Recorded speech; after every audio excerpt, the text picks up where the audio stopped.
Our dear students and our distinguished guest speaker from the United States, Mrs. Aryanti Abdurrahman, PhD.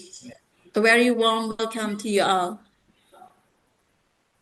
Alhamdulillah, praise to Allah subhanahu wa ta'ala for his blessings that allow us to gather here today for the seminar on post-cultural understanding.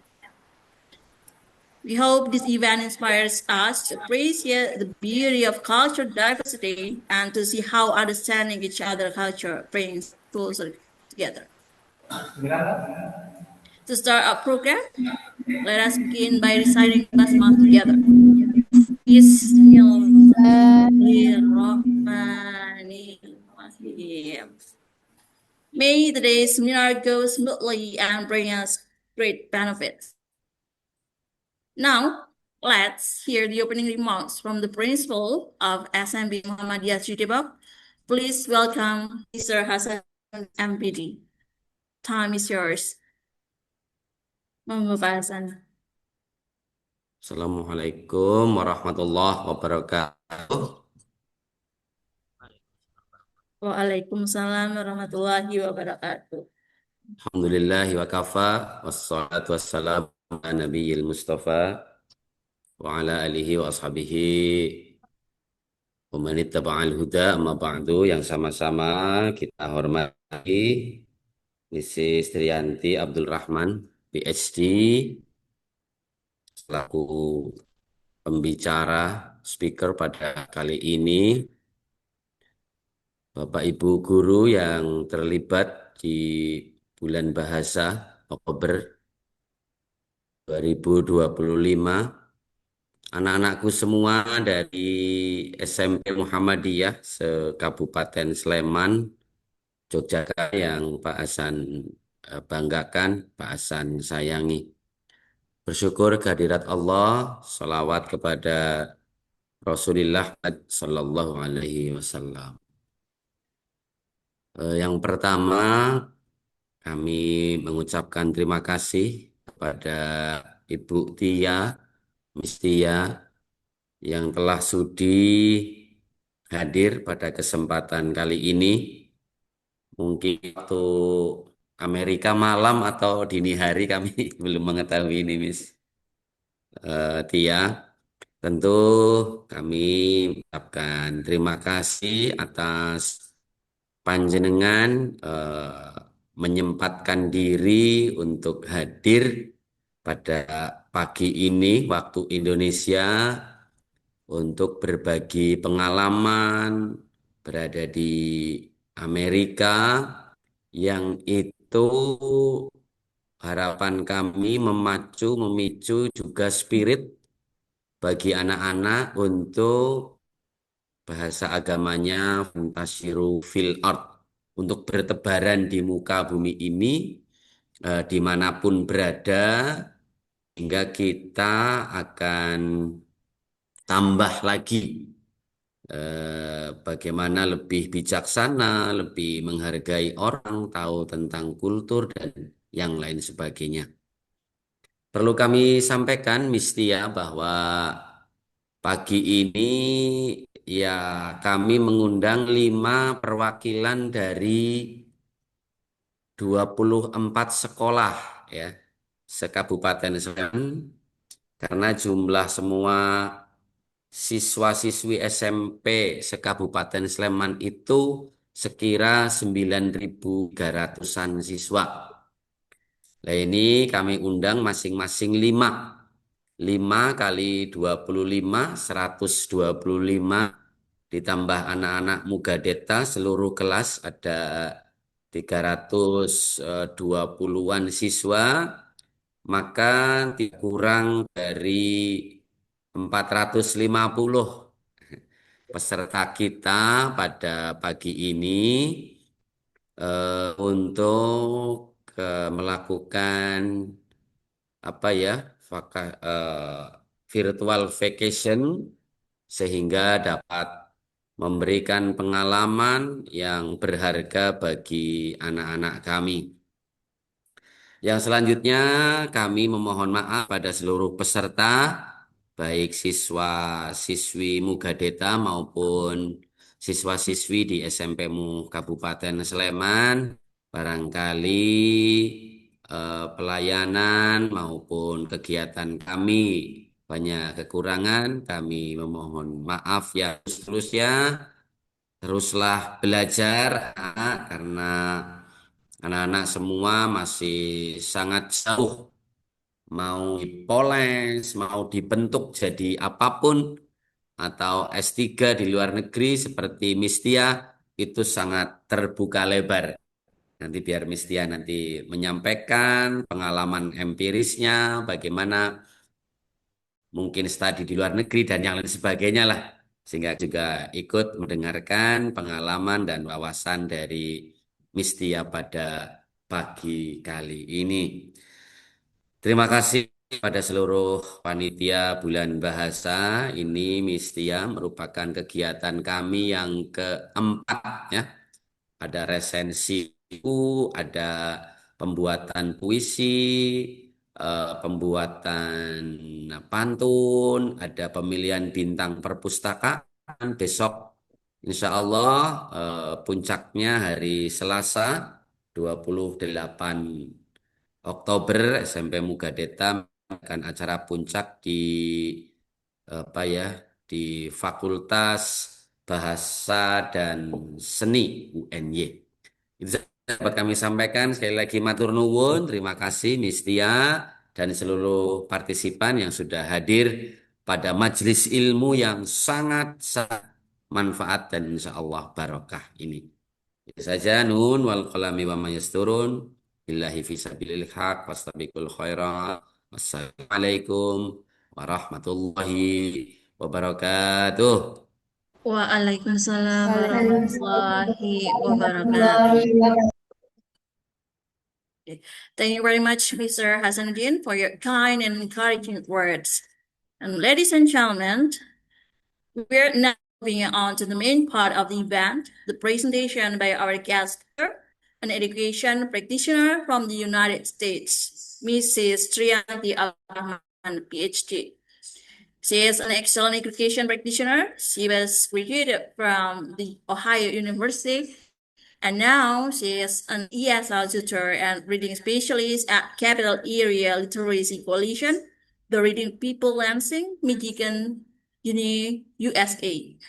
And also the leader of kindergarten teacher, Greater Lansing Islamic School, research advisor at Youth Center for Research, international organization based in Pakistan, a senior lecturer of Universitas Islam Asafia, Indonesia.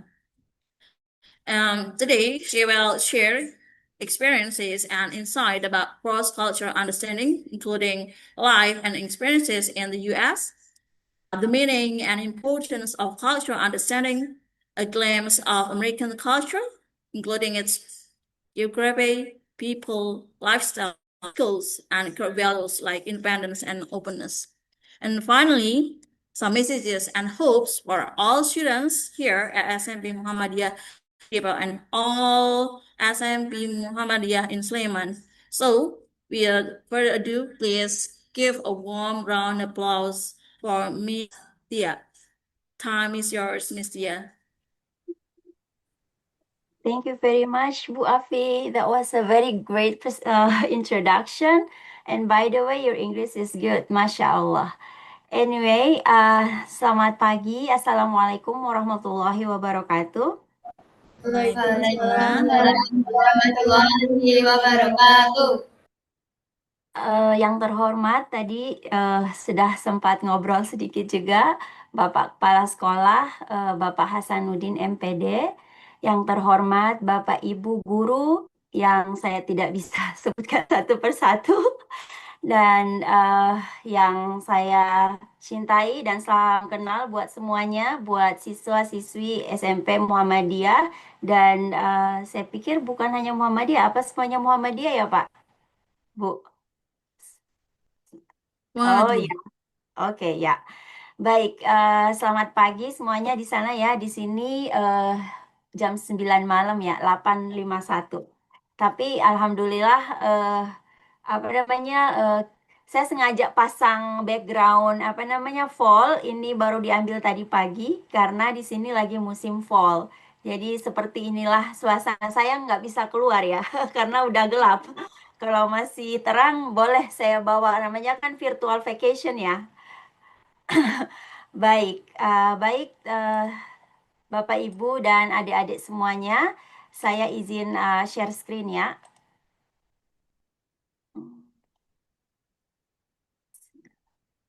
Ups, ya ini. Bisa terlihat ininya? Oke, bisa. Ya, baik. Terima kasih atas kesempatan yang diberikan. Tadi sudah disampaikan Bapak Kepala Sekolah program ini ya. Saya pikir ini adalah program yang luar biasa. Kebetulan saya juga terlibat aktif di Gerakan Literasi Nasional dan Gerakan Literasi Sekolah. Jadi kegiatan semacam ini sebelum saya berangkat ke sini waktu 5 tahun lalu itu lagi gencar-gencarnya juga. Kebetulan saya salah satu pengurus di Jawa Barat. Jadi saya dengan sepenuh hati mendukung, dan ini Masya Allah usaha yang sangat luar biasa ya. Kita mulai dari lingkungan keluarga, lingkungan sekolah, dan masyarakat. Nanti saya akan share sedikit bagaimana program literasi di Amerika.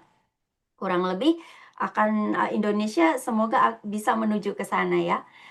Jadi ketika saya disodori tema ini virtual vacation, tampaknya ini menarik ya, sehingga akan banyak berbicara tentang cross cultural understanding, bagaimana kita memahami budaya lain. Dan alhamdulillah malam ini atau pagi ini saya tidak sendirian, nanti ada Ananda Tahira yang kebetulan juga anak SMP di sini, jadi bisa share. Dia SMA sekarang, tapi kalau di Indonesia dia terhitung kelas 3 SMP. Karena agak berbeda sistem pendidikannya ya, jenjang apa namanya, jenjang jumlah tahun sekolah. Baik.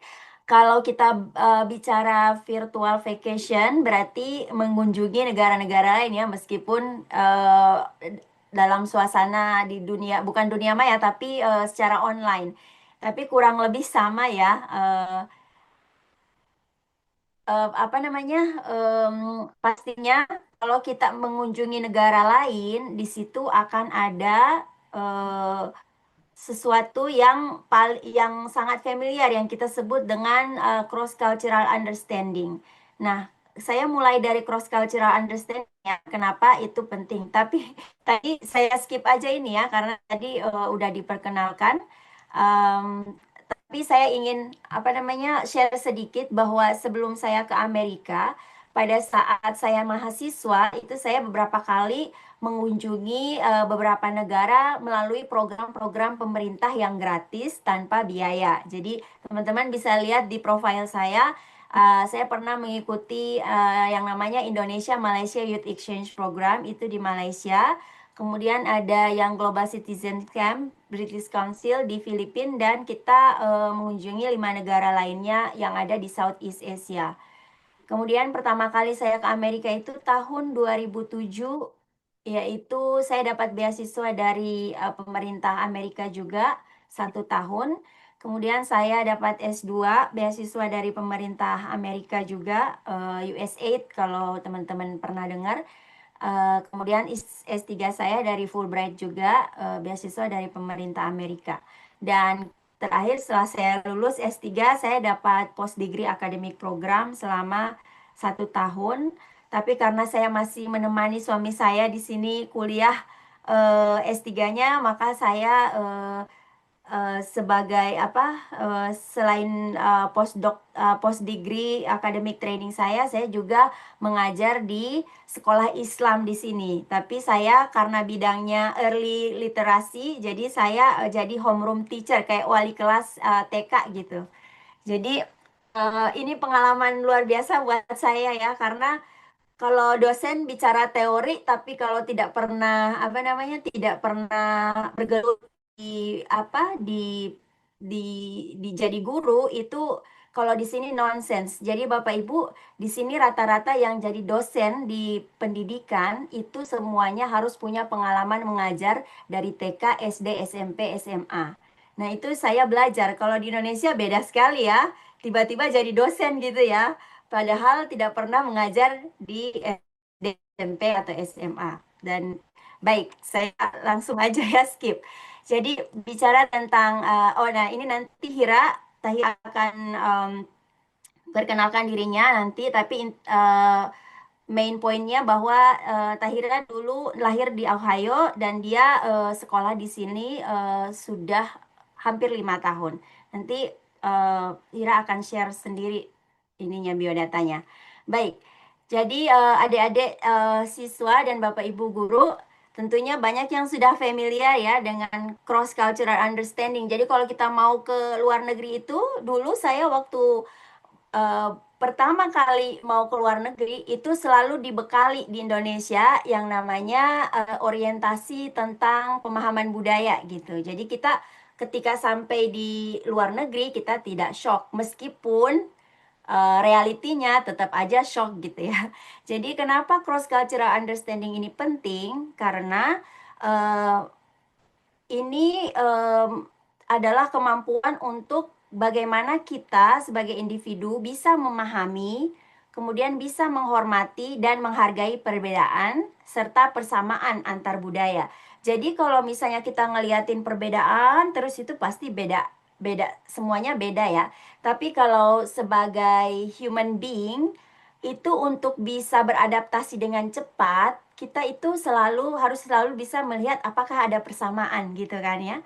Jadi tujuannya itu agar seseorang dapat berinteraksi secara efektif dan harmonis dengan individu dari latar belakang budaya yang berbeda gitu ya. Jadi bisa dibaca di sini ya, adik-adik pasti bisa bahasa Inggris semuanya ya. Help us communicate effectively.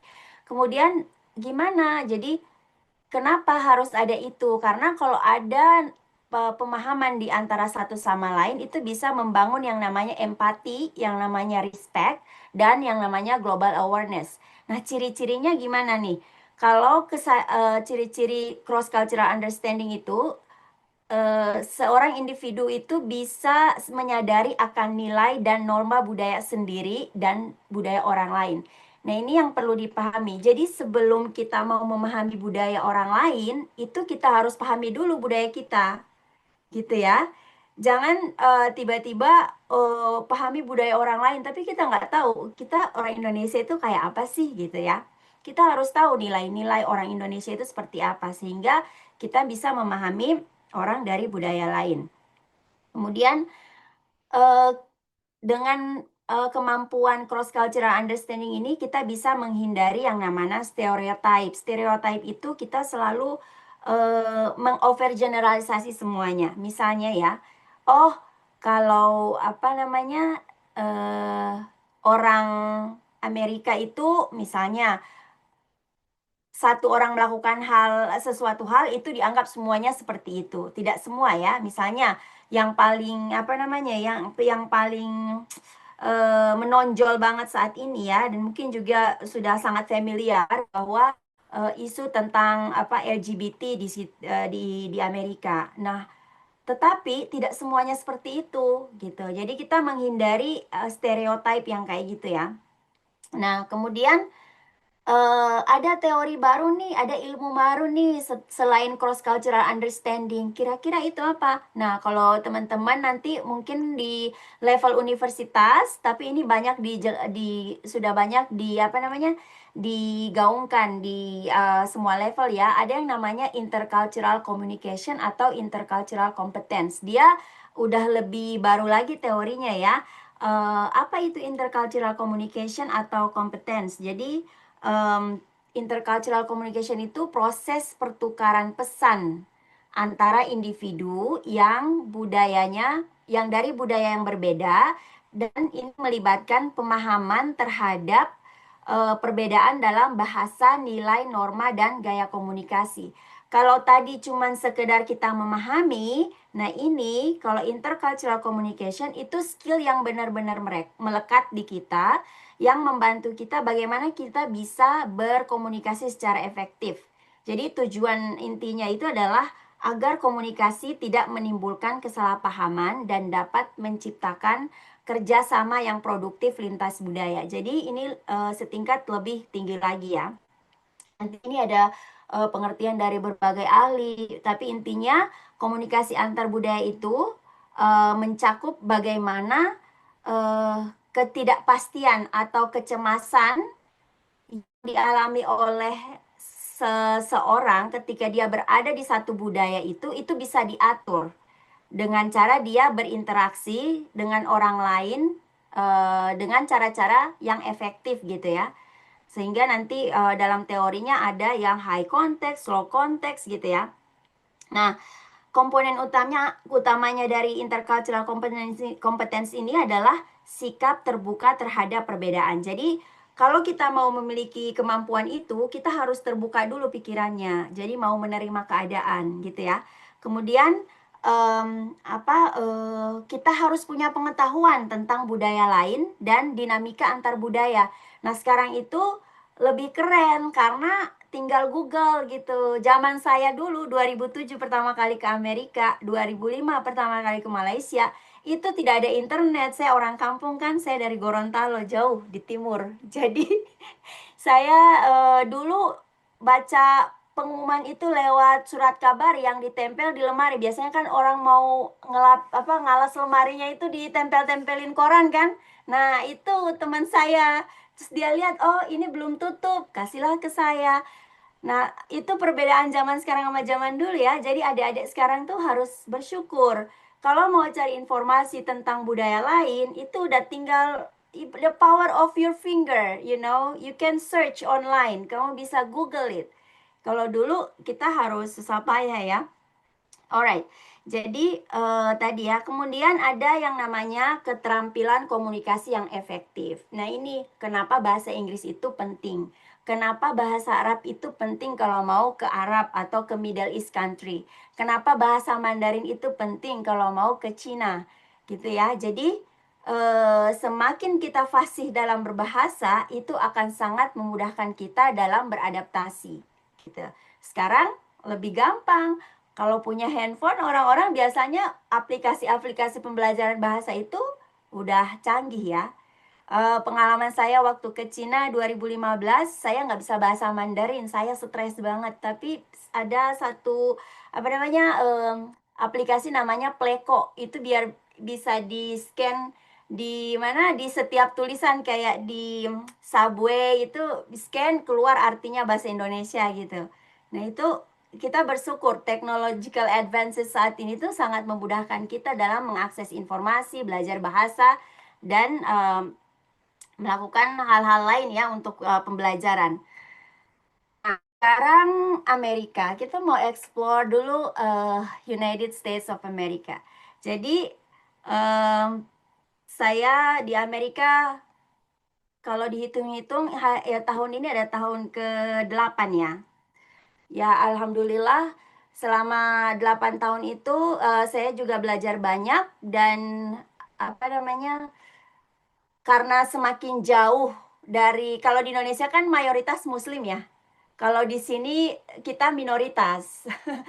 Tapi semakin kita jadi minoritas itu biasanya kalau pengalaman saya dan pengalaman teman-teman di sini yang muslim itu mereka kebutuhan spiritualnya itu lebih tinggi. Sehingga pengalaman saya bisa sholat tarawih seperti di Mekah itu karena imamnya impor dari sana itu di Amerika. Jadi kita setiap Ramadan imamnya itu impor dari Middle East. Kalau nggak dari Mekah, dari Maroko, dari Yaman, dari negara-negara itu yang setiap malam itu 1 juz.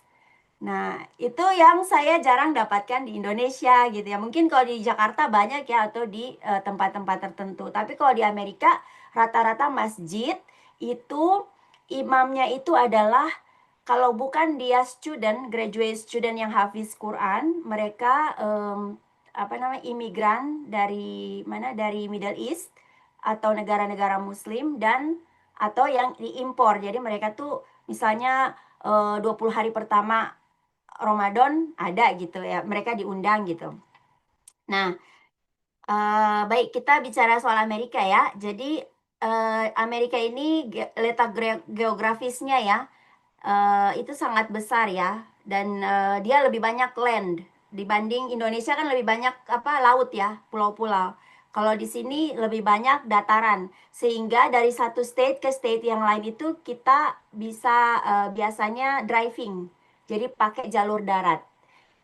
Ini yang hijau sama pink ini state-state yang alhamdulillah pernah saya kunjungi, entah itu saya belajar di sana atau saya conference, saya seminar, saya workshop gitu. Nah, ibu kotanya semuanya tahu ya, Washington DC gitu. Jadi ada 50 states, dan bisa dilihat ini American flag, bintangnya itu 50, itu berarti ada 50 states. Kemudian ini American bison, salah satu national animalnya.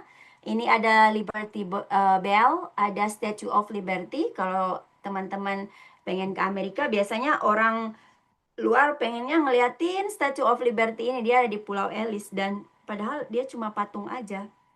Tapi karena memang udah jadi ikonnya, jadi orang pengen foto di sana.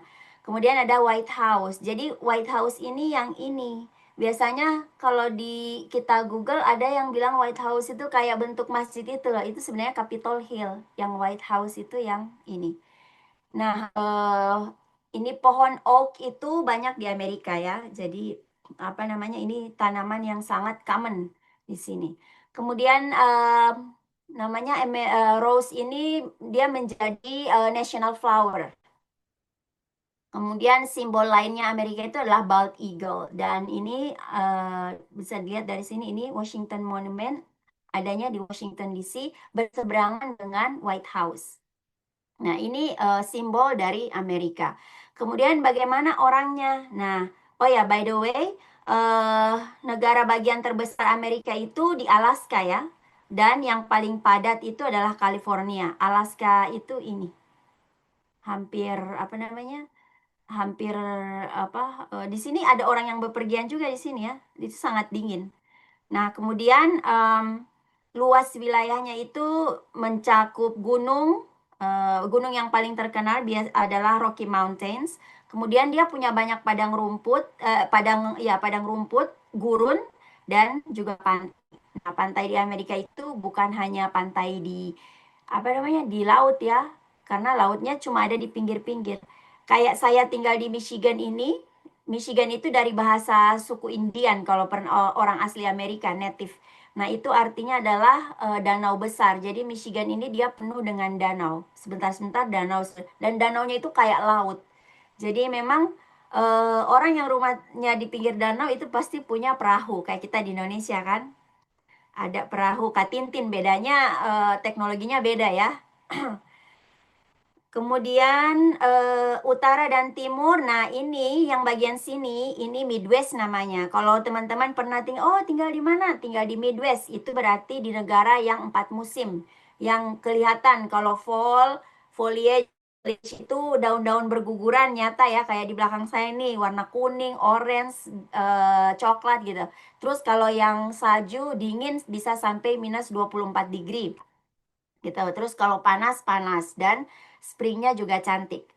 Nah, kemudian lifestyle, city and suburban life. Jadi di Amerika itu kalau mungkin teman-teman lihat, oh kayak New York. Nah, itu paling teman-teman mikirnya kayak di Hollywood gitu ya. Gedung-gedung tinggi, tempatnya si Peter Parker yang Spider-Man itu ya, loncat dari satu gedung ke gedung lain. Tapi sebenarnya di Amerika kayak tempat saya tinggal, di beberapa kali saya road trip di beberapa negara bagian, itu semuanya itu gunung, peternakan, perkebunan, kebun gandum, kebun kedelai, kebun jagung, itu di mana-mana, hampir semua membentang dari ujung ke ujung. Jadi ini beberapa foto saya ambil sendiri eh, baru bulan lalu ini. Kayak ini ya sungai-sungainya kayak gini, pegunungannya kayak gini, sama ini. Kalau lagi musim panen ya kayak kita apa padi itu ya digelar ini gandum, ini yang ini gandum gitu. Jadi itu kemudian orang-orangnya apa? Jadi orang-orangnya itu mereka sangat diverse. Di Amerika itu race-nya itu kalau kita lihat di Hollywood cuma ada 2 ya atau 3. Cuma ada orang Black American, ada orang Hispanic, sama orang Asia. Tapi sebenarnya dia banyak dari berbagai negara. Makanya dia dibilang melting pot. Dan ethnicity-nya itu banyak. Juga punya tradisi yang banyak. Jadi teman-teman, saya tuh sebenarnya belajar Islam dan mengenal Islam itu sebenarnya di sini. Karena kita ketemu dengan orang Islam dari berbagai negara ya. Sehingga apa namanya pengetahuan kita juga tentang orang belajar bahasa Arab, orang yang dialek bahasa Arabnya beda-beda. Nah, itu di Amerika ada semua. Terus saya next di Amerika tadi negara 4 musim. Ini saya taruh foto-foto biar terinspirasi ya. Adik-adik mungkin suatu saat kalau misalnya pengen berkunjung atau pengen belajar bisa merasakan ini. Nih kalau yang pertama nih di sini ada spring. Jadi kalau spring itu semua bunga-bunga mulai bermekaran. Spring biasanya musim hujan, sedikit hujan dan udah ada matahari gitu ya. Jadi pohon-pohon yang tadinya di winter ini udah nggak ada daunnya sama sekali, di spring udah mulai muncul bunga. Jadi bukan daun duluan yang keluar, tapi bunga.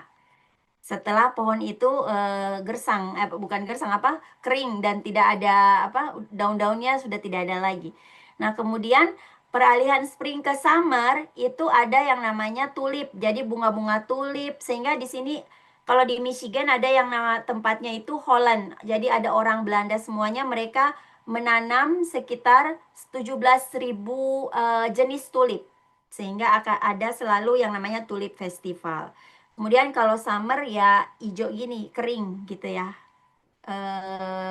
Hijau. Kemudian dari summer ke fall sebelum autumn itu ada yang namanya sunflower. Nah, sunflower ini orang biasanya nanam sunflower berhektar-hektar atau bunga matahari itu buat industri. Jadi mereka punya perkebunan sunflower itu buat minyak. Kalau kita buat kuaci aja ya. Kalau di sini ada yang buat minyak sampai untuk industri-industri lain. Kemudian autumn itu musim gugur. Daun-daun pada berganti warna dan winter itu sangat dingin. Nah, kalau di winter ini biasanya ada festival lampu. Nanti juga ada perayaan-perayaan bisa kita lihat nanti. Nah, ini popular events dan celebration. Jadi kalau spring mereka ada beberapa perayaan. Kemudian summer, autumn, and winter. Nah, bedanya kalau saya mengajar di sekolah Islam, ya mungkin ini kayak di SMA Muhammadiyah kan SMP Muhammadiyah kan sekolah Islam ya. Nah, saya karena mengajar di sekolah Islam, perayaan ini kita tidak selebrasi kecuali yang nasional gitu. Yang kita celebrate cuma nasional misalnya 4th of July gitu ya, hari kemerdekaan mereka oke. Tapi kayak yang kayak ini nih Easter, terus ini ada Pride Month, ini kita Valentine's, ini kita tidak celebrate gitu. Dan itu sangat dihormati dan dihargai, it's okay. Jadi biasanya private school sama public school itu dia punya libur yang berbeda gitu ya. Jadi setiap musim itu punya kegiatan yang berbeda, punya ciri khas masing-masing. Kegiatan di sekolahnya kayak apa? Nanti bisa di-share sama Hira. Nah, kemudian life and culture in the US. Teman-teman kalau mungkin udah pasti bisa menebak ya, oh foodnya itu kayak burger, pizza gitu ya, McDonald gitu-gitu. Jadi tapi yang menarik, kalau di sini orang bilang yang ke McDonald itu cuma orang-orang susah katanya. Karena emang McDonald itu tidak terlalu populer buat kalangan tertentu ya di sini. Jadi kalau makanan mereka malah suka makanan Middle East dan makanan Asia gitu ya. Karena sebenarnya makanan mereka itu tidak terlalu berasa ya. Jadi makanya itu sangat, kalau mereka udah pernah nyobain makanan Asia dan makanan apa negara lain itu mereka pasti suka banget gitu ya. Tetapi karena di Amerika ini bilangnya melting pot, jadi dia banyak banget makanan dari mana aja bisa dapat. Saya bisa bikin bakso, saya bisa beli kerupuk juga karena di sini banyak toko Asia gitu ya. Nah, kemudian fashion. Kalau fashion di sini lebih casual, lebih ekspresif. Jadi jangan heran kalau teman-teman mau masuk sekolah, apakah itu di mana? Di kampus, itu mungkin lebih casual ya. Tapi kalau di SMA mereka tidak berseragam. Nanti bisa Tahira bisa share bagaimana di sekolahnya mereka. Nah, ada hal yang menarik yang mungkin kita semua juga belajar dari social habits-nya orang Amerika. Yang pertama, mereka itu sangat-sangat punctual. Dia nggak yang masalah waktu itu. Mereka selalu datang 5 menit lebih awal gitu. Dan itu yang namanya bus, yang namanya janji dokter, yang namanya kelas, profesor, semuanya on time. Dia tidak akan 1 menit pun, dia itu sangat jarang ya. Atau tiba-tiba, kan kalau saya kadang-kadang di Indonesia dulu, suka tiba-tiba sakit gitu langsung minta izin. Di sini nggak boleh. Langsung payrollnya di-cut. Jadi kalau mau izin itu harus 2 minggu sebelum gitu. Kecuali emergency. Emergency itu kalau udah masuk di ICU gitu ya. Tapi kalau misalnya cuma sakit perut atau sakit sebentar itu no excuse. Tetap kita harus sudah siapkan. Kayak di sini tuh teacher, ini saya guru-guru nih karena saya jadi guru, orang yang mau izin atau misalnya tiba-tiba sakit perut harus ada penggantinya karena sekolahnya di sini tuh gini. Penggantinya jadi substitute guru itu di pihak ketiga kan. Jadi sebenarnya bukan sekolah yang nyari guru lain di sekolah itu, enggak. Mereka ada organisasi khusus, jadi ada institusi khusus yang menyiapkan guru pengganti. Sehingga 2 minggu sebelum mau diganti udah dihubungi itu, nanti tanggal sekian ibu ini nggak masuk mata pelajarannya matematika, tolong diganti. Nah, itu sudah disiapkan materinya segala macam gitu. Dan biasanya gaji substitute itu lebih mahal daripada karena dibayarnya per hour, per jam gitu ya. Nah, itu kalau misalnya punctuality. Jadi bus pun dia tidak akan lewat 1 menit di bus stop itu. Kalau pilihannya cuma 2, kalau dia nggak ada berarti kita yang telat gitu. Jadi kalau tidak ada orang dia langsung pergi gitu. Kemudian mereka sangat menghargai personal space dan small talk gitu. Saya bisa. Nah, ini mungkin bisa Hira, silakan mau dijelasin sebentar salah satu kebiasaan orang Amerika. Di kelas kita siswa harus baca buku setiap hari 10 menit di dalam kelas. Ya, jadi di Amerika itu ada ini program mereka ya, setiap hari 10 menit di kelas. Kalau ikut summer camp biasanya 20 menit setiap hari. Tapi di Amerika itu program literasinya itu sudah dimulai dari saat ibu hamil. Jadi ibu hamil itu kan selalu dapat support dari pemerintah. Jadi dari nutrisi dan dari bahan bacaan, sehingga ketika dia hamil dia harus sudah bisa membacakan buku ke anak yang ada di kandungannya gitu. Karena saya pengalaman 2 kali melahirkan di Amerika, jadi saya itu udah jadi common things buat mereka. Terus library-nya juga banyak, sehingga fasilitas ini yang perlu kita bangun di Indonesia ya. Dan urusan membaca itu bukan cuma tanggung jawab sekolah ya, tapi tanggung jawab masyarakat. Jadi kalau di sini community library itu sangat perlu. Dari setiap kelurahan itu ada community library, setiap kelurahan ada community library. Jadi anak-anak kerjasama sekolah sama library gitu. Nah, saya mengajar orang Amerika yang tidak bisa baca. Kenapa bisa? Karena di sana tidak ada turun kelas. Kalau dia tidak bisa cope, dia tetap naik kelas, tapi dia nanti reading levelnya di bawah, sehingga kalau dia lulus dia masuk kayak semacam rehabilitasi. Jadi masuk program-program yang di community itu, sehingga dia bisa harus diajarkan reading comprehension gitu. Nah, ini school life di Amerika. Hira boleh share, silahkan. Assalamualaikum teman-teman. Saya Tahira Kalilam Mujahid dan sekolah saya East Lansing High School, dan setiap hari waktu mulai di setiap sekolah itu berbeda.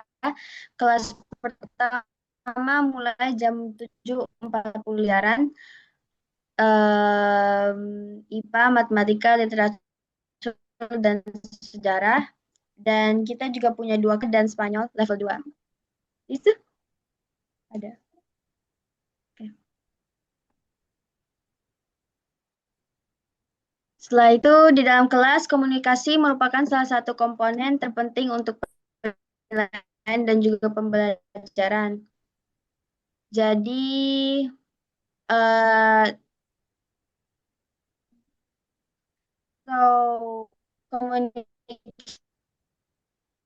that we are graded on, jadi nilai kelas kita juga tergantung dengan partisipasinya kita. Ya, sambil orkestra dan bahasa Spanyol kita juga. Siswa juga dapat mengambil mata kuliah atau kelas yang lebih tinggi berdasarkan keahlian mereka. Saya mengambil biologi penempatan lanjutan, topik perkuliahan perguruan tinggi. Semua orang dapat bergabung klub di sekolah yang dibentuk oleh siswa lain. So, saya bergabung di Asian Student Union, jadi Persatuan Siswa Asia, untuk berbagi dan belajar tentang budaya saya dan budaya siswa lain dari Asia. I also joined the Muslim Student Union, Persatuan Siswa Muslim, Debate, and UNICEF. Kelas ekstrakurikuler mengadakan banyak kegiatan amal dan pengumpulan dana untuk kelas tersebut. Jadi I participated in scrap metal drive. Jadi semua orang dari area-area atau rumah sendiri bisa mengumpulkan besi bekas dan terus dikumpulkan di sekolah untuk didonasikan seperti kayak uang gitulah. Ya. Kegiatan di luar sekolah, next slide Bu. Okay, I'm about to put it away. Just give me a second. Okay, go. Jadi kegiatan di luar sekolah, I take courses at universities. Jadi banyak mata pelajaran atau pelajaran yang lain yang siswa bisa ambil outside of school, ekstrakurikuler. Jadi seperti di musim panas kita berlibur 2 bulan. Jadi kita punya summer camp, entrepreneurship untuk business, reading camp untuk literasi atau membaca, dan komunitas aktivitinya itu ada banyak. I joined Taekwondo. I do Taekwondo. So right now I'm in blue red stripe, sabuk merah biru, dan saya suka merajut. Jadi sebulan sekali atau 2 minggu sekali saya pergi ke perpustakaan dan merajut di sana sama orang-orang yang lain. Masjid aktivitas, saya punya part-time job as a barista di cafe masjid. Jadi di sini sudah bisa bekerja di umur 14 atau 15, depends on the job. Next slide Bu. Okay, before you go on, jadi Bapak Ibu mungkin ini bisa jadi salah satu resource ya. Jadi anak SMP di sini biasanya SMA mereka udah bisa ditawari tergantung kemampuan mereka. Jadi mereka kadang ditawari mata kuliah yang bisa mereka ambil di college. Jika mereka sudah advance levelnya ya. Jadi kayak math ini nggak harus nunggu kalau misalnya bagus kelas 7 meskipun dia baru kelas 6 gitu. Sehingga ketika dia kelas 8 itu dia bisa mata kuliah di kampus gitu. Jadi kerjasama antara sekolah dan kampus itu memungkinkan. Apa ya, kemudian ada di musim panas itu kampus-kampus ini bagus sekali kerjasama kampus sama sekolah. Dia menawarkan program-program kayak coding gitu di anak-anak SMP atau SMA gitu. Nah, di sini anak-anak itu dilatih untuk hardworking sehingga mereka umur 12 tahun udah bisa volunteer di public area kayak mungkin ini ya. Ira, do you wanna talk about this? Sure. So I volunteer a lot in the library. Jadi waktu saya usia 12 tahun sudah ikut jadi volunteer di library. Saya belajar melayani tamu. So service is one of the most important things. Jadi resepsionis library, belajar untuk membantu pemateri workshop, sortir buku dan menginisiasi permainan buat pengunjung library, dan masih banyak tugas-tugas librarian yang harus saya pelajari juga. Slide Ya, itu. jadi dan apa namanya di sini anak 14 tahun udah bisa bekerja gitu. Jadi sebagai part time. Meskipun uang gajinya lebih sedikit, tapi mereka dilatih bahwa you have to work, you have to earn money by yourself gitu. Karena mindsetnya tuh kan money money money gitu ya. Cuman ada baiknya juga karena mereka udah dilatih dari masih muda gitu. Nah ini terkait dengan tadi ya. Jadi culture yang ada di Amerika itu pertama kemandirian. Segala sesuatunya dilatih mandiri. Anak umur 7 bulan harus bisa makan sendiri di sini ya. Jadi begitu juga anak SD, SMP, SMA, you have to do everything by yourself. Jadi dia sangat apa namanya? Sangat apa jadi tools yang dijual atau pokoknya barang-barang mereka itu banyak yang membantu pekerjaan-pekerjaan itu bisa dilakukan oleh setiap individu. Jadi tidak tergantung di individu yang lain. Sehingga di sini tidak ada yang namanya pembantu ya atau pekerja pokoknya yang bantuin kita di rumah enggak. Everything you should do it by yourself. Jadi kayak anak usia Tahira dia harus kerja di luar dan harus bisa do domestic job kayak cuci piring. Nah, itu udah harus bisa. You have to do it by yourself. Kemudian kebebasan berpendapat. Nah, di sini freedom of speech benar-benar di sekolah mereka dilatih itu. Do you wanna talk about group discussion and project, Kira? Like discussion at school. Yes. How is the freedom of speech? Freedom of speech is the most important thing. Jadi harus kebebasan berpendapat ada di setiap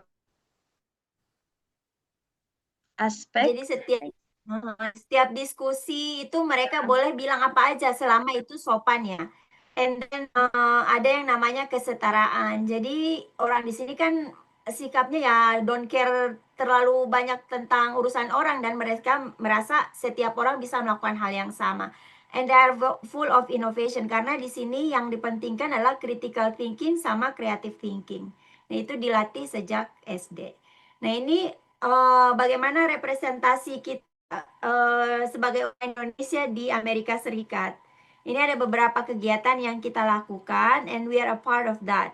Tadi saya sempat bilang di awal ya, jadi kalau kita mau mengerti budaya orang lain, kita harus mengerti dulu budaya kita ya. Jadi kayak kita tuh orang Indonesia yang punya nilai-nilai keramahan misalnya. Terus kita harus tahu budaya kita itu kayak apa. Nah, kalau saya di sini representasi budaya itu bisa ditunjukkan dengan makanan, bisa ditunjukkan dengan pakaian adat, tradisional, tarian tradisional, atau bisa ditunjukkan dengan apa cara kita bersikap. Dan ini beberapa hal yang kita lakukan. Kita ikut partisipasi di Cultural Vogue, Global Festival, International Nights, Salam Festival. Nah, Salam Festival ini biasanya di masjid dekat tempat kita tinggal. Kita diminta memperkenalkan apa saja yang ada di negara kita, atau kalau bulan Ramadan kira-kira apa yang dilakukan di Indonesia sebagai negara yang memiliki populasi muslim terbesar gitu ya. Nah, kita mungkin langsung wrap up aja nih ya. Lesson for us. Saya pikir hal penting itu yang pertama, ketika kita memahami cross cultural understanding dan memiliki yang namanya intercultural competence, itu kita harus mengapresiasi cultural diversity. Jadi yang namanya cultural diversity di Amerika itu sangat kelihatan ya, karena kita baru bukan cuman, apalagi kita yang tinggal bertahun-tahun itu udah tahu, oh kalau orang Vietnam kayak gimana, orang Cina kayak gimana. Saya tinggal di family housing yang rata-rata semuanya internasional. Jadi ketika masuk komplek apartemen, udah bau kimchi, udah bau biryani, dari semua makanan itu udah sangat familiar. Jadi itu kita sangat appreciate itu, dan kita bisa tahu appreciate-nya itu ketika ada konflik gitu ya. Jadi kita benar-benar diuji itu, dan yang memecahkan, yang jadi problem solution itu adalah the power of communication. Jadi bagaimana kita mengkomunikasikannya dengan baik, karena apapun itu kita berbeda. Nah, kemudian ada yang namanya balancing individualism and community. Kalau kita orang Indonesia itu lebih banyak budaya kolektifnya ya, tapi kalau di sini lebih banyak individualisme. Jadi bagaimana kita membalance itu antara individualisme di sini yang sangat melekat dan sangat keras ya. Kemudian dengan komunitas, bagaimana bersosialisasi dengan community.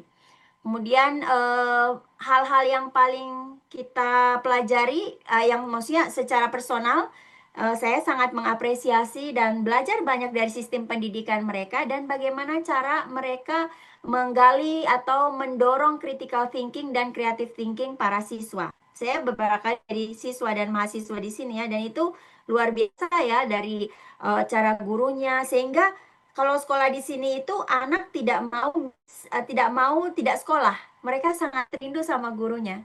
Itu yang saya pengen banget, bagaimana bisa di Indonesia itu gurunya sangat dirindukan oleh anak-anaknya. Jadi anak-anak itu di sini benar-benar apalagi yang early childhood ya, mereka sangat senang bisa sekolah dan tidak mau ketinggalan satu kali pun ke sekolah, satu hari pun. Nah, kemudian ada yang namanya becoming global citizens. Ini yang sangat dibutuhkan sekarang ya. Jadi sekarang kita tuh bukan cuma memahami, tapi bagaimana kita mempersiapkan diri menjadi global citizens. Kalau global citizens harus bisa menerima yang namanya perbedaan, harus bisa bersikap terbuka terhadap semua orang dari mana saja. Nah, yang terakhir itu gratitude and reflection. Nah, kalau saya refleksinya lebih ke bagaimana kita sebagai orang Indonesia dan orang Muslim ya.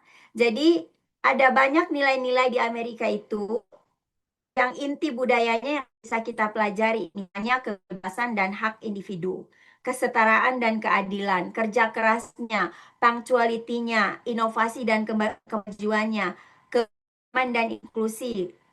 Nilai-nilai tersebut menjadi dasar perilaku sosial di mana masyarakat Amerika berbaur, juga menjadi sumber dari kebijakan masyarakat Amerika ya. Tapi saya lihat meskipun mereka sangat menjunjung individualisme, mereka juga memiliki semangat gotong royong dan sangat peduli terhadap sosial. Karena charity-nya di sini itu banyak banget ya. Nah, pelajaran yang saya ambil tuh bagaimana kita belajar menghormati dan merayakan perbedaan itu, baik dalam keyakinan, maupun cara berpikir. Saya yakin setiap budaya itu memberi warna dalam kisah manusia. Kemudian kekuatan komunikasi. Kayak di Amerika tuh gaya komunikasinya kan cenderung langsung, jelas, dan tegas. Orang biasa mengungkapkan pendapat secara terbuka dan jujur. Jadi bagi orang Indonesia tuh yang paling struggle itu kan bisa langsung tegas ya, lugas gitu ya. Karena kita punya nilai yang namanya kesopanan dan kerendahan dan gaya ini biasanya sangat terasa mengejutkan di awal-awal pas datang ke sini. Jadi apa yang kita bisa pelajari? Saya belajar bagaimana berbicara dengan jelas dan percaya diri, namun juga membawa kehangatan dan kesantunan khas Indonesia dalam percakapan kita dengan orang-orang di sini, gitu ya. Kemudian saya pikir yang perlu kita pelajari dari mereka ya tadi berpikir kritis, bukan untuk berdebat, tapi untuk memperdalam pemahaman dan memperluas wawasan. Hira, do you want to add something? Oke. Jadi halo? Yeah, it restarts all over again. Okay, do you want me to say it? Okay, I want you to say about the lesson that we can share to them. Jadi kalau saya semakin jauh kita menjelajah dunia, semakin dalam pula ya kita mengenal diri sendiri dan semakin kuat keinginan kita untuk membagikan kehangatan dan nilai orang Indonesia kepada orang lain. Karena hidup di antara dua budaya itu berarti hidup di antara dua dunia ya. Dan belajar berbicara dengan dua hati, berpikir dengan dua cara, dan mencintai dengan lebih dari satu bahasa itu adalah hal yang struggle, tapi tidak mungkin tidak bisa dilakukan gitu. Do you wanna say something, Hira? Yeah, from what I learned from the culture in America, so we have to respect time, harus menghargai waktu, berani berpendapat, dan mandiri sejak kecil. Tapi kita juga harus ingat sebagai pelajar Muslim, kita harus bisa meniru hal baik itu tanpa meninggalkan adab dan nilai Islam. Di sini saya sangat keras, tapi kami selalu memilih tempat tinggal di dekat masjid, dan jadi kami bisa beribadah dengan leluasa, juga kita selalu dekat dengan komunitas. So, Okay.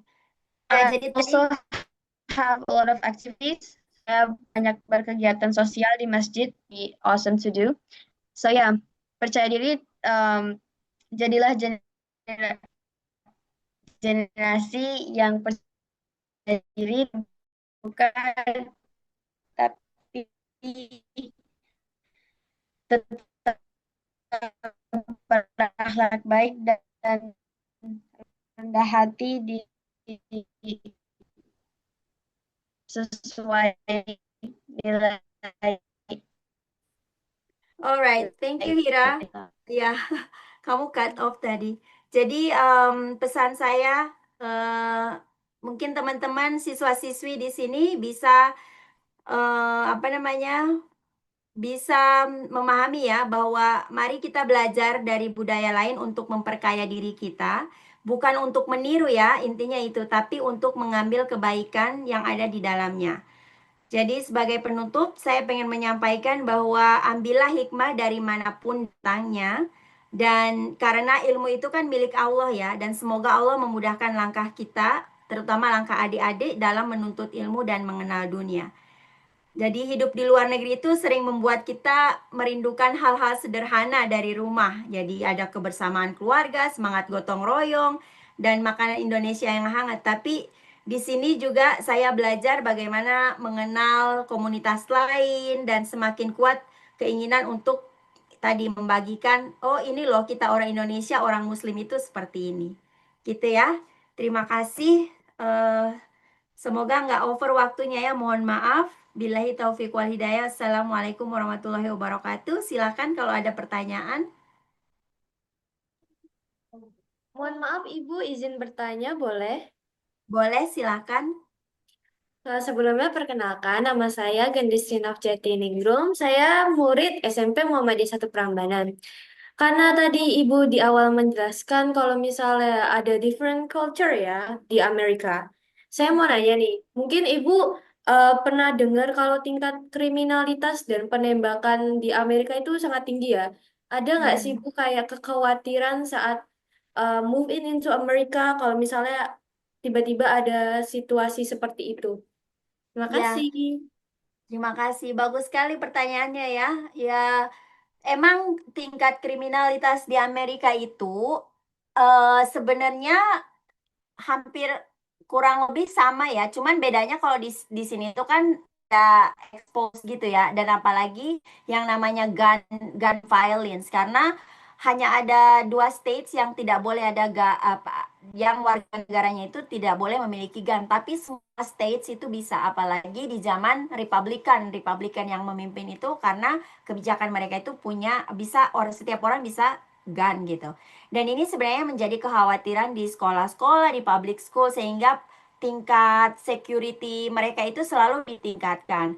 Cuma memang kita tidak bisa menghindari ya, salah satu hal yang bisa kita lakukan, dan ini pengalaman saya di sini, biasanya saya menghindari tempat-tempat yang rame. Makanya kalau mau pilih state buat belajar, itu biasanya tidak di metropolitan area. Saya belajar S2, S3 di Columbus, itu kampusnya di tengah kota, dan itu sangat bukan metropolitan area tapi kota. Ya lumayan. Tetapi ketika saya pindah ke sini ke East Lansing yang lebih banyak perkebunan, nah itu lebih safe. Sehingga kalau kita mau belajar, kita pilih tempat yang lebih safe.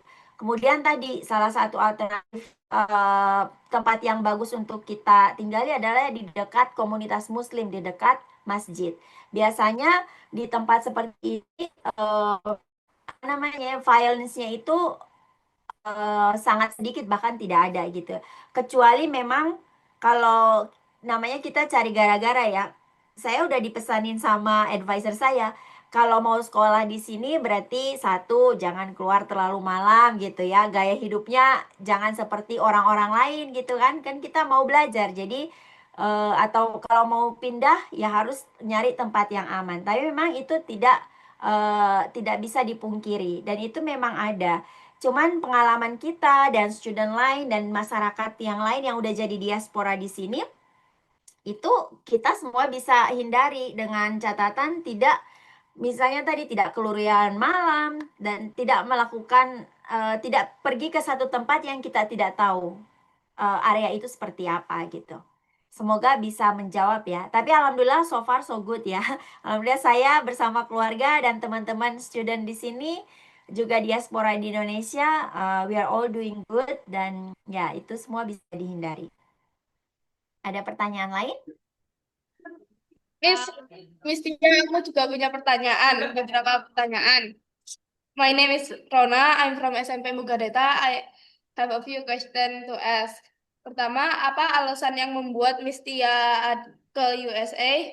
Kedua, kenapa Amerika banyak LGBT-nya? Ketiga, apakah Amerika sangat bersih? Keempat, jam berapa biasanya orang Amerika masuk ke sekolah? Kelima, apakah tinggal di Amerika mahal? Keenam, Diborong semua nih pertanyaannya. Bagus, bagus. Yang terakhir, apakah benar makanan yang disediakan di sekolah Amerika kelihatannya kurang menarik dan tidak layak makan? Thank you, Oke. Miss. Terima kasih. Baik, yang pertama saya tolong diulangi apa tadi, kenapa Amerika ya? Jadi sebenarnya saya tidak pernah bermimpi ke Amerika.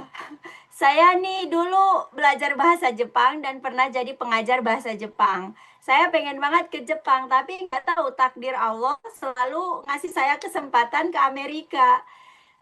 Jadi waktu saya pertama kali melamar, yang lulus Amerika, yang datang Amerika. Kedua kali ngelamar, yang lulus Amerika. Ketiga kali ngelamar, yang lulus Amerika dari lamaran saya beasiswa. Karena saya dulu pemburu beasiswa ya. Saya beberapa kali ke luar negeri selain Amerika juga karena dibayarin pemerintah, tidak bayar sepeser pun gitu ya. Jadi kalau ditanya kenapa ke Amerika, ya takdir membawa saya ke sini gitu. Jadi Sebelumnya saya memang pengennya ke negara lain, tapi setiap kali masuk beasiswa yang lulus ya ke Amerika gitu. Terus yang kedua tadi kenapa Amerika banyak LGBT gitu ya? Memang di sini itu tadi tergantung pemerintahan. Di Amerika itu kan ada dua, ada Demokrat, ada Republikan ya. Kalau Republikan ini yang sekarang memerintah itu sangat anti LGBT. Saya baru tahu ya, ternyata orang konservatif yang Kristen di sini itu bahkan sangat anti LGBT. Mereka itu karena kan mungkin mereka belajar Alkitab dengan baik ya. Ada beberapa yang mirip dengan prinsip-prinsip kita sebagai orang Muslim, kayak misalnya yang tadi LGBT itu haram, bagi mereka haram, sehingga anak-anak mereka itu di sini ada beberapa gerakan ya, kayak tidak boleh ada kurikulum LGBT. Ini udah banyak banget ya sebenarnya, tapi mungkin tidak terekspos di sana. Yang terekspos di luar negeri itu bahwa di sini banyak LGBT. Padahal kayak sekarang gerakan anti LGBT itu setelah konservatif, apalagi kejadian politis yang kemarin ya, itu mereka sudah sangat tidak mau ya. Dan ini orang-orang Kristen yang orang-orang agama di sini kan juga banyak agama ya. Mereka yang sangat konservatif itu mereka sangat anti ini, sehingga ada sekolah-sekolah yang mengeluarkan segala atribut LGBT gitu. Yang ketiga tadi jam sekolah. Jam sekolah di sini mulai jam 8.25, itu SD. Keluarnya jam 3.30. Kalau SMP mulainya jam 7.30. Selesainya sama jam 3. Nah, di sini itu kalau anak-anak saya karena public school, kecuali anak saya yang kedua dia di pesantren. Pesantren di sini namanya Michigan Islamic Institute. Jadi ada kelas tahfidz sama secular education. Jadi ada math, ada English, ada tahfidz dan lain-lain. Nah, itu yang di pesantren. Kalau yang di public school, Hira tadi dia turun dari rumah itu jam 7.05. Dia udah nunggu bus di luar, nanti dibawa bus bersama teman-temannya gitu. Di sini pakai bus kuning gitu kan, tahu kan yang. Terus apa tadi? Pertanyaannya, sekolah makanan di sekolah. Kalau di sini ya, kan di Indonesia kan baru mulai tuh makanan gratis ya. Kalau di sini itu dari bertahun-tahun dulu, dari puluhan tahun udah mulai, sehingga anak-anak makan di sekolah pagi-pagi, sarapan di sekolah, makan siang di sekolah, dan snack. Jadi mereka itu ada breakfast, ada lunch, ada snack. Nah, ini menunya lokal, jadi nggak kayak di Indonesia yang dikirim dari jauh. Nah, mungkin saya nggak tahu kenapa bilang tidak menarik ya, tapi anak saya malah lebih senang makan di sekolah. Kayak anak saya yang terakhir, dia senang banget makan di sekolah karena sekolahnya itu public school, tapi dia multicultural. Jadi setiap hari menunya beda berdasarkan negara. Kayak ada hari ini mau nyoba yang chicken pau, dan mereka menyediakan makanan halal karena tahu bagian adalah Muslim. Mereka tidak boleh, udah dikasih tahu, oke, you cannot eat this. Kalau misalnya ada yang mereka nggak pernah serve babi, tapi kalau misalnya ada gelatin misalnya di makanannya, mereka udah tahu ini anak Muslim nggak boleh makan gitu. Anak saya yang pertama juga senang makan di sekolah gitu, karena menunya beda-beda tiap kali itu. Nggak tahu, kalau mungkin maybe sometimes ada, sehingga tapi di sini mereka juga bisa bawa dari rumah. Itu optional, tidak harus makan di sekolah, kan? Di sini optional gitu. Terus ada lagi yang belum dijawab nggak sih?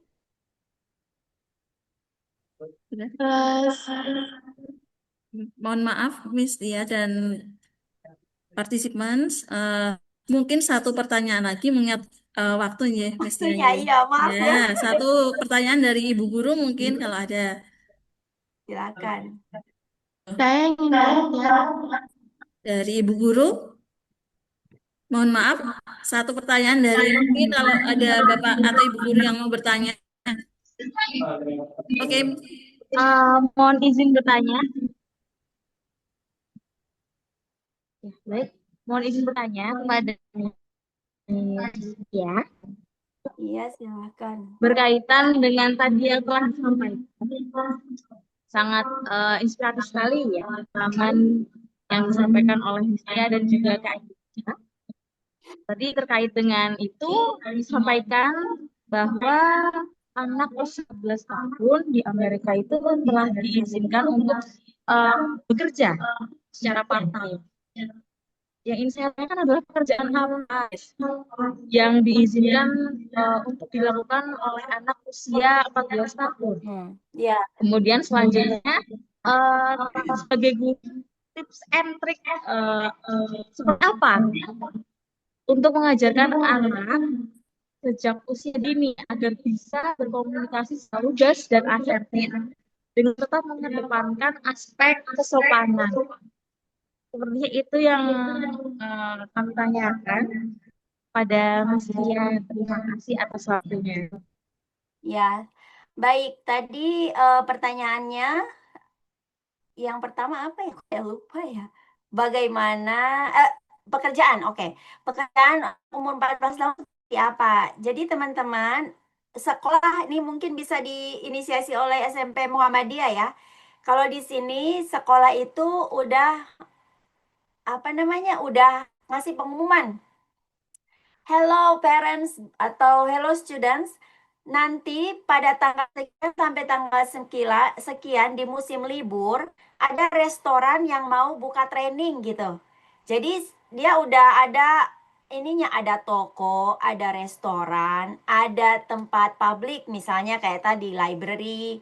Nah, mereka udah buka pengumuman, mereka mau ngasih training dan selama dia training itu dia dibayar. Bayarannya misalnya $10 per jam gitu. Selama 1 minggu 2 kali atau misalnya ada yang setiap hari tapi cuma 3 jam. Nah itu kerjasama sehingga mereka punya skill untuk bekerja. Bekerja di mana aja bisa. Nah kalau Tahira tadi pekerjaannya namanya itu di Sadaka Station. Kebetulan karena dia aktif di masjid kalau di sini masjid itu bukan cuma tempat sholat ya, tapi dia tempat ngasih kursus-kursus gitu ya buat anak-anak muda dan itu tuh ada kategori umurnya 0 sampai 3 tahun, 3 sampai 5 tahun acaranya apa-apa gitu. Nah, kebetulan dia ikut yang namanya entrepreneurship. Yang jadi pematerinya itu adalah mahasiswa dari Michigan State University atau kampus-kampus lokal. Dia dilatih di situ untuk jadi barista misalnya atau jadi entrepreneur atau apa. Sehingga kalau mereka jadi setelah dari situ dia direkrut lah, ada yang namanya station, namanya Sadaka Station, dia bisa bekerja di situ misalnya selama hari Sabtu Minggu atau setiap jam pulang sekolah cuman sebanyak 3 jam. Habis itu bisa melanjutkan kegiatan lainnya gitu kan karena punya ekskul dan jadi itu buat latihan. Jadi part time jobnya kayak gitu.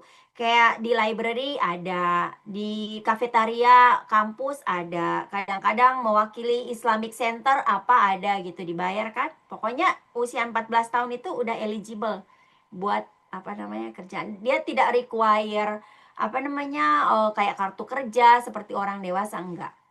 Nah, pertanyaan yang kedua tadi bagaimana melatih anak usia dini biar bisa berkomunikasi yang asertif dan lain-lain gitu. Jadi kalau saya lihat cara mengajar anak yang early itu bagaimana bermain sambil belajar.